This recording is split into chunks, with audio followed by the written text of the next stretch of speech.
बहुत पुराने समय की बात है। एक शहर में एक राजा का शासन था। लोग अपने पूर्वजों की परंपरा के अनुसार पत्थर की मूर्तियों की पूजा करते थे।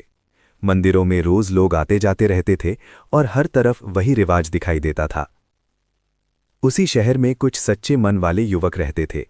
वे दूसरों से अलग सोच रखते थे। वे केवल एक ईश्वर पर विश्वास करते थे और अपने मन में सच्चाई को संभाले हुए थे। वे शांति से रहते थे और किसी से टकराव नहीं चाहते थे। धीरे धीरे लोगों को ये बात पता चल गई कि ये युवक मूर्तियों की पूजा नहीं करते। शहर में चर्चा फैलने लगी। कुछ लोग नाराज हुए, कुछ हैरान रह गए और कुछ ने चुप रहना ही बेहतर समझा। ये बात राजा तक पहुंची। युवकों को दरबार में बुलाया गया। दरबार में सन्नाटा छा गया। युवकों ने शांत और स्पष्ट शब्दों में कहा कि वे केवल एक ईश्वर को मानते हैं और उसी पर भरोसा रखते हैं। ये सुनकर माहौल बदल गया। कुछ लोग डर गए, कुछ ने सिर झुका लिया। युवकों के मन में भय नहीं था, लेकिन वे समझ गए कि आगे का समय कठिन हो सकता है। आपस में सलाह करके उन्होंने निश्चय किया कि अपने विश्वास की रक्षा के लिए शहर छोड़ना ही सही रहेगा। उन्होंने ईश्वर पर भरोसा रखा और बिना शोर किए निकलने की तैयारी कर ली। रात का समय था। शहर गहरी नींद में था। चारों ओर सन्नाटा था। युवक धीरे धीरे अपने घरों से निकले और शहर की सीमा पार करने लगे। चांद की रोशनी में पहाड़ी आस्ते साफ दिखाई दे रहे थे। रास्ता ऊबड़ खाबड़ था, लेकिन उनके कदम मजबूत थे। हर कदम के साथ उनका विश्वास और गहरा होता जा रहा था। उनके साथ एक वफादार कुत्ता भी था। वो आगे आगे चलता रहा और बार बार रुककर चारों ओर देखता रहा। वातावरण शांत था और ठंडी हवा चल रही थी। लंबी यात्रा के बाद वे एक सुनसान और सुरक्षित गुफा के पास पहुंचे। गुफा पहाड़ के भीतर थी और बाहर से मजबूत लग रही थी। ये स्थान उन्हें उपयुक्त लगा। गुफा में प्रवेश करके उन्होंने ईश्वर से प्रार्थना की कि वो उनकी रक्षा करे और उन्हें अपने संरक्षण में रखे।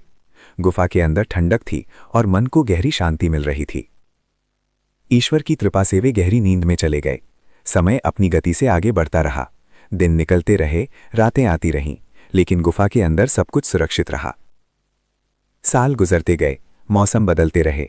बाहर की दुनिया में बहुत कुछ बदल गया, लेकिन गुफा के अंदर सोए हुए युवक उसी अवस्था में बने रहे। शहर में शासन बदल गया। पुराने समय की बातें इतिहास बन गईं। लोग नए तरीकों से जीवन जीने लगे और पुरानी यादें पीछे छूट गईं। एक दिन ईश्वर की इच्छा से उनकी नींद खुली। वे उठे, इधर उधर देखा और एक दूसरे को देखकर आश्चर्य करने लगे। उन्हें ऐसा लगा जैसे वे थोड़ी ही देर सोए हों। उन्होंने आपस में बातचीत की और भोजन की आवश्यकता महसूस की। तय हुआ कि एक व्यक्ति शहर जाकर खाने का सामान लेकर आए। वो सावधानी से गुफा से बाहर निकला और शहर की ओर चल पड़ा। रास्ते में उसे सब कुछ बदला हुआ लगा, लेकिन उसने किसी से कुछ नहीं पूछा। शहर पहुंचकर उसने देखा कि इमारतें अलग हैं और लोगों का व्यवहार भी बदल गया है। वो एक पुरानी दुकान पर रुका और अंदर चला गया। उसने दुकानदार को एक सिक्का दिया। दुकानदार ने सिक्का ध्यान से देखा और चौंक गया। पास खड़े लोग भी उत्सुकता से देखने लगे। धीरे धीरे लोग इकट्ठा हो गए। सब सिक्के को देख रहे थे और आपस में बात कर रहे थे। सभी को लगने लगा कि ये सिक्का बहुत पुराने समय का है।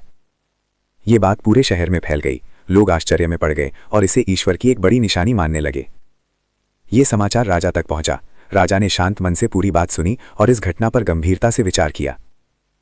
लोगों के दिलों में विश्वास और मजबूत हो गया। सबने महसूस किया कि सच्चे विश्वास की रक्षा स्वयं ईश्वर करता है। इसके बाद वो व्यक्ति वापस गुफा की ओर लौटा। उसने अपने साथियों को पूरी बात विस्तार से बताई। सभी ने ईश्वर का धन्यवाद किया। वे फिर से गुफा में जाकर शांति से लेट गए। वातावरण पहले जैसा ही सुरक्षित और शांत था। वफादार कुत्ता गुफा के द्वार पर बैठा रहा, जैसे वो हमेशा करता था। गुफा खामोश थी, लेकिन ये घटना लोगों के दिलों में हमेशा के लिए बस गई।